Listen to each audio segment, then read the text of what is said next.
Hi, folks. This is Mark by Mark A. Foster, Ph.D., for the Institute for Dialectical Metarealism.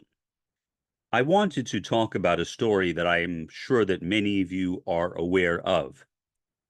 Harvard University has refused to allow 3 of its students who have participated in the anti-Zionist protests to graduate. Now, what is Zionism? Well, it is a type of nationalism. I guess you could say that Pax Americana is also a type of nationalism. Nationalism exists in virtually every country. Now, do I like nationalism? No. Patriotism? Okay, to an extent. I am not a big fan of patriotism either, especially patriotism in the US. But I am somewhat more understanding of the right of someone to be patriotic. To be nationalistic, however, is a different story, because with nationalism, you are talking about the right of a nation to dominate itself over other nations, often by military means. And in other words, you are arguing that one nation is superior to other nations. One nation should have the right or the privilege to be in control, perhaps, of the world or a part of the world, whereas other nations do not have that right. Now, arguably, that is the case with Zionism. Arguably. Um, the Zionist state, Israel, repeatedly insists that other countries support their right to exist. I am not aware of any other country which makes that claim. For example, I don't know of a time when the United States has ever demanded that some other country or countries recognize the right of the US to exist. I could be wrong. Maybe that has happened. But if it has, I'm not aware of it, and it certainly has not happened during my lifetime. But during my lifetime, I have repeatedly heard repeated claims, whether by Israel or whether by AIPAC, an extremely pro-Zionist organization in the United States, that people need to recognize the right of Israel to exist. Oftentimes, those claims are made by referring to the Holocaust of the 20th century, the Holocaust perpetrated by Adolf Hitler, and saying, well, look at the horrendous things that Hitler did to the Jews, and really to others as well, gypsies, Roman Catholics, Jehovah's Witnesses. But the focus of AIPAC and of Israel is perhaps understandably on Jews. I mean, Israel was started as a Jewish state primarily, and as a way of kind of protecting itself from another Holocaust occurring against Jews. So if Jews wanted to, Jews could pick up and move to Israel. Now, have most Jews picked up and moved to Israel? No, that has never happened.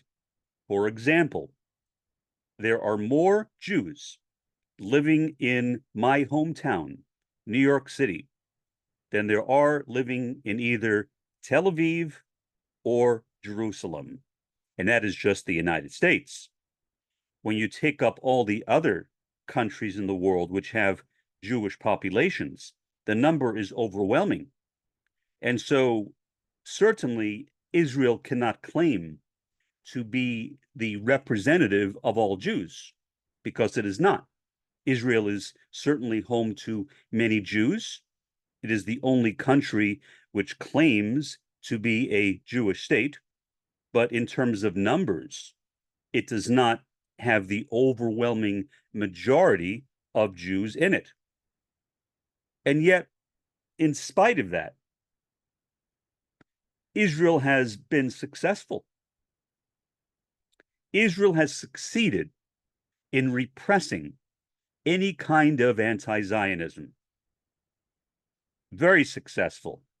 Or when anti-Zionism is voiced, Israel has insisted that that anti-Zionism be regarded as anti-Semitism, which it clearly is not.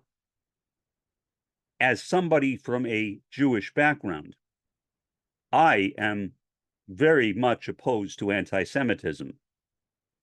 I have experienced it only once in my lifetime. Once when I was walking home from school, a young lady, another high school student, I won't describe her more than that. I can give you her name, but I won't do that, called me by the K word. And if you don't know what the K word is, I will not say it, but you can ask somebody. In effect, the K word is the N word for Jews. It is a very disparaging term, and it has been used throughout the history, I know in my own country, of Jews who live here. But for Harvard to say, well, you made some anti-Zionist statements, meaning you made some anti-nationalistic statements, not some anti-ethnic or some anti-religious statements, because Zionism has nothing to do with ethnicity or religion. It is purely a matter of nationalism. And I don't like nationalism, as I've said. I am more tolerant of patriotism.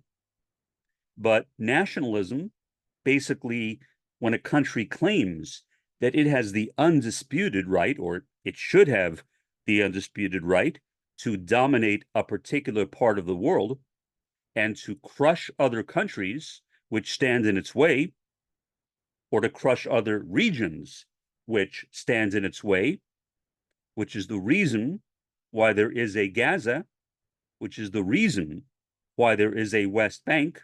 If it were not for the dominance of Zionism, there would be no Gaza Strip, and no West Bank. They were created by colonialism. So in a sense, Zionism, in addition to being a type of nationalism, can also be seen today as a type of colonialism. Now, Theodor Herzl, the guy who originated political Zionism back in the 19th century, who, in case you didn't know, was not a religious Jew, did not believe in God even, he was very much insistent that a new homeland for Jews, and Israel, so to speak, be established in Palestine. But Herzl was not a very tolerant man when it came to people who might have had other views, because he basically stated his viewpoint, presented it, and did not leave any room for disagreement. Over the years, of course, many people nonetheless have disagreed with Herzl. Many people have challenged Zionism. But now, especially in the wake of the German Holocaust during World War II, when Jews were looked at very sympathetically, one might say perhaps for the first time in history, and the United Nations ultimately voted to give Jews a state. Now, it is understandable why many people would regard Zionism as a type of anti-Semitism, or anti-Zionism, I should say, as a type of anti-Semitism. However, it is not. It is not. I am an anti-Zionist, and I admittedly say so. I am an anti-Zionist from two Jewish parents. Am I anti-Jewish? No, despite the fact that some proponents of Zionism, whether Jewish or not, might refer to me as a self-hating Jew. There are two mistakes in that. One, I am not self-hating because I am not Jewish. I do not practice the religion of Judaism, although I recognize Judaism is the religion of my ancestry. And two, that Zionism has nothing to do with being Jewish. There are, till this day, many people in Jewish organizations who are repulsed by the idea of Zionism and who oppose it strongly, who oppose it vigorously, and who do not tolerate the idea of Zionism. And so now we see many organizations, including the Bund, which is an organization that I helped to run, along with three other people, taking a stand, a principled Jewish stand against Zionism. Even though I am not a person who practices Judaism, I guess in a sense, I can be thought of as being Jewish in an ethnic sense, although I would not want to use that term because I think it's confusing. If somebody called me that, I would not object, or at least I would not object that strongly. I would be willing to accept the idea that, yes, from an ethnic, from a historical standpoint, I guess that I am Jewish. And I am certainly willing to oppose any type of anti-Semitism. But what many people do not realize, what many people, especially people who are not Jews, do not realize, is that a large number of Jews are anti-Zionists. People in my neighborhood in New York City, where I grew up, were overwhelmingly anti-Zionists. They were also not particularly religious. That raises another interesting issue, which is different, but I think important to clarify as well. I made the point back when I was a chief administrator, a chief moderator for a discussion forum on the Paltalk chat system called the Great Debate, that most Jews are not religious. This one person, who I assume was not Jewish, challenged me. She was actually angry at me. She said, "How could you even say that? How could you say that? Look at this room. Look at all the Jews in this room. And look at how religious they are. Look at how religious they are. Look at how religious they are." Sorry for repeating that 3 times. And I said, well, have you considered that maybe that is the reason why they are in this room? Because they are very religious. But the Jews who are not religious, which is the overwhelming majority of Jews, would have no interest in being in this room. I mean, if I were not a super administrator of this room, I would have no interest in being in this room. I listen to the Orthodox Jews talk as if they are representing what all or most Jews believe, and I sometimes find that to be very disgusting because it does not represent what anyone that I knew throughout my lifetime believed about Judaism and Jews. And she still rejected what I said.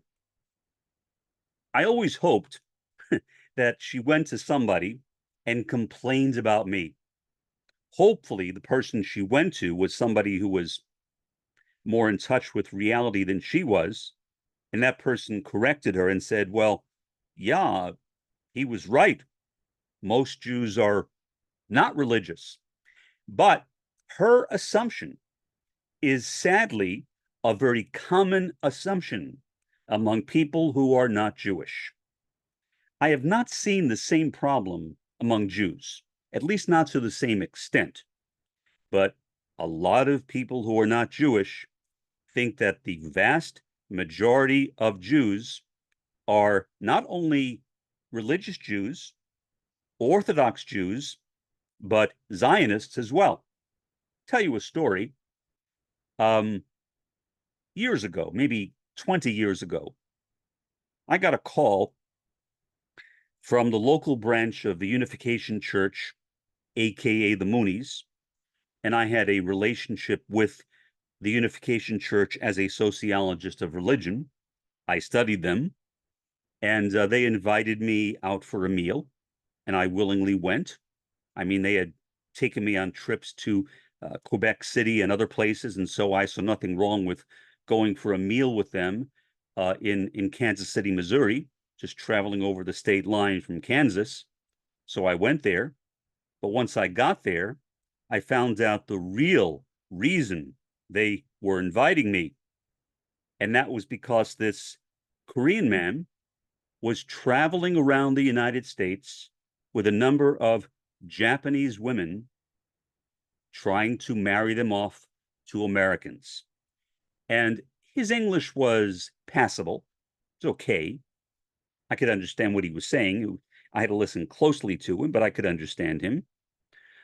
He said, wouldn't it be great to have a Korean unificationist, Mooney, marry a Zionist?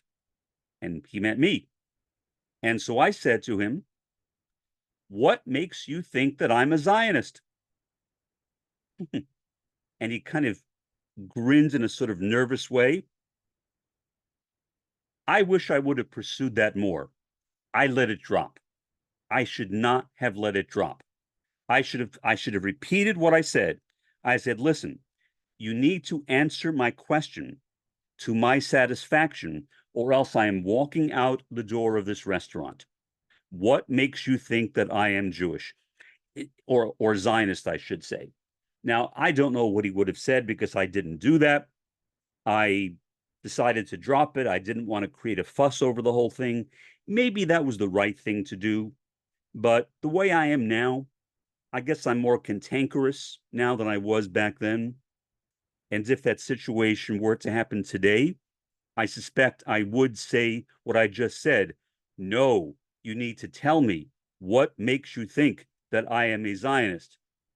And in fact, I actually took this girl to the Oak Park Mall, the local mall, walked her around, brought her back to the restaurant, and then she went home. I assume this Korean fellow was disappointed that I was not interested in her to marry her when I already said that I wasn't before we left the restaurant. In any event, it was a confusing event. So there are all sorts of misconceptions held about Jews by people who are not Jewish, whether it is that most Jews are Zionists or that most Jews are Orthodox and very religious, not realizing that when you look at the United States, the vast majority of American Jews are non-practicing, and a huge number of them, I don't know what the percentages are, but a huge number of them are atheists or agnostics. But that is something that the majority of people who are not Jewish, in my experience, are unaware of. So, getting back to the story itself, the fact that Harvard is not letting these 3 students graduate from Harvard because they participated in these anti-Zionist protests at the same time as a horrendous terrorist campaign is being conducted in Gaza, which has already led to the destruction of most of the homes in Gaza. In other words, most Gazans are now homeless. So even if the terrorist campaign, or war if you like, were to end today, where would these people go? Nobody has come up with a satisfactory answer to that question. Where would these people go? Where would these wonderful, wonderful Gazans who have been tormented their entire lives since 1948, that themselves and their ancestors have been tormented, where would they go? Nobody can answer that because there is no answer. There is no place for them to go. All the while that this terrorist campaign has been taking place in Gaza, the majority of people in Israel are living fine. They are living fine. And many people in that country have been taken to the streets calling the Gazans Nazis, as I have mentioned in the past. So that is my deep concern. And I think that when we look at the world as it is spinning out of control today, and I think it is hard to deny that the world as we know it right now is truly spinning out of control. Nobody, I think, knows how to stop it. Nobody. People are concerned about political and economic unrest. And I think that is one reason why the police, why college administrators and others have been clamping down on these anti-Zionist protests on college and university campuses, because they don't want to see additional unrest. So I don't think that it is exactly what most people think. Most people think that these colleges and universities are defending Israel. That may be a small part of it, but I would say only a very small part. Certainly, there is a fear by many people, especially people who occupy high offices, of being accused of being an anti-Semite. And since today, anti-Zionism is wrongfully equated with anti-Semitism, if you oppose what Israel is doing in Gaza, then in the minds of some people, you are an anti-Semite. But I don't think that that is the heart of what is happening. I don't think that is the real reason, and this is only speculative, why Harvard is doing what it is doing, why other universities have clamped down on these protests, why Harvard wants to stop these students from graduating. It is a threat. It is a threat designed to prevent the world from spinning out of control even more than it has already. People who occupy positions of power, and college administrators are among those people. Politicians, including President Biden, are also among those people. Whether they actually support the actions taking place in Gaza or not, to me is really beside the point. The main issue is they are afraid that by challenging Israel, by challenging the campaign, the terrorist campaign that is being conducted right now in Gaza, that the world might spin even more out of control and create additional political and economic instability. So I think that is the ultimate fear. It is a fear of collapse, economic collapse and political collapse. What might that mean? I have no idea. I don't think anybody can know what that means. Do I think that is justified? Yes. Yes. I do think it is justified. So what I think I have done